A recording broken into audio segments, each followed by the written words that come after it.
Bugün bir video çekecektim. Yöne hemişeki alı. Plana göre iş saat olmaya. Mikrofonu öyde yattan çıkarttırın. Mikrofonsuz çekerim. Eştiler deyip надеюсь. Kısaca New York'ta şu vakt birinci kar yağdı.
Bugün size şöyle bir site göstereceğim.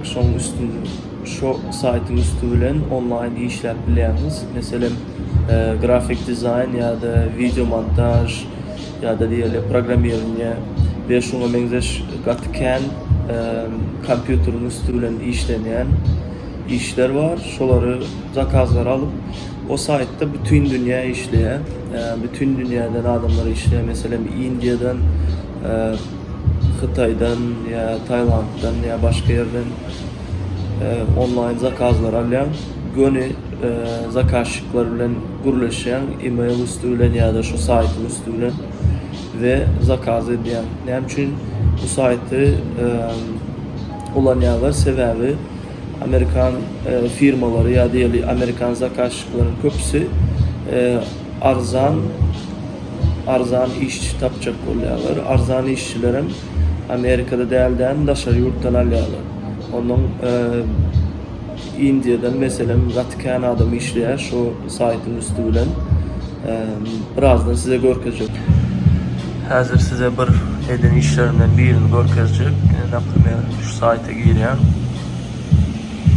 Upwork ve yine ön alan işlerinden birini görkezeceğim. Mesela bana şu adam zakaz verdi. Deme sosyal medya benim tavarım için video yasadayım. Reklamlı video. Yine peripiskaları görkezeceğim.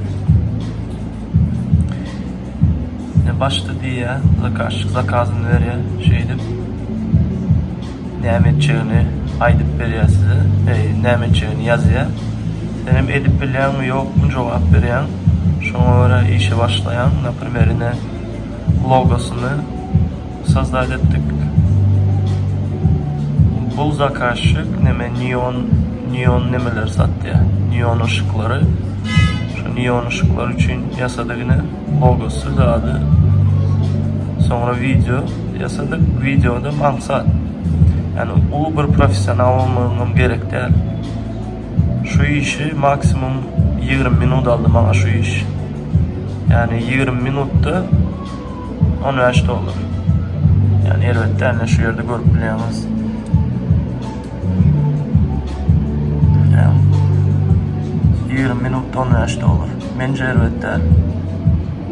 Azıcık Instagram hakkında da bilgi vermeyi isteyen bu hazırki Instagram'ın etçe kollayan zadı like'lar ayırmak. Like'ları ayırmanın sebebini şöyle beyan ediyorlar. Bu yetkinliklerin arasında depresya düşeni köp kenmiş, köp bolyamış.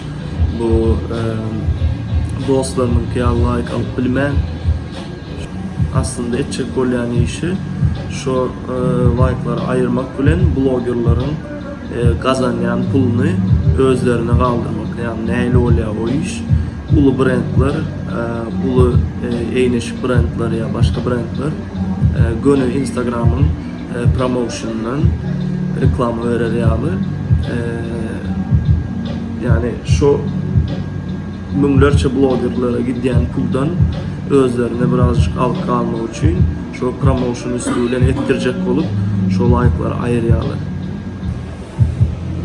Kardeşler bugünlükçe bitti videomuz. Like basmalı yattan çıkarma. Görüşeceğiz.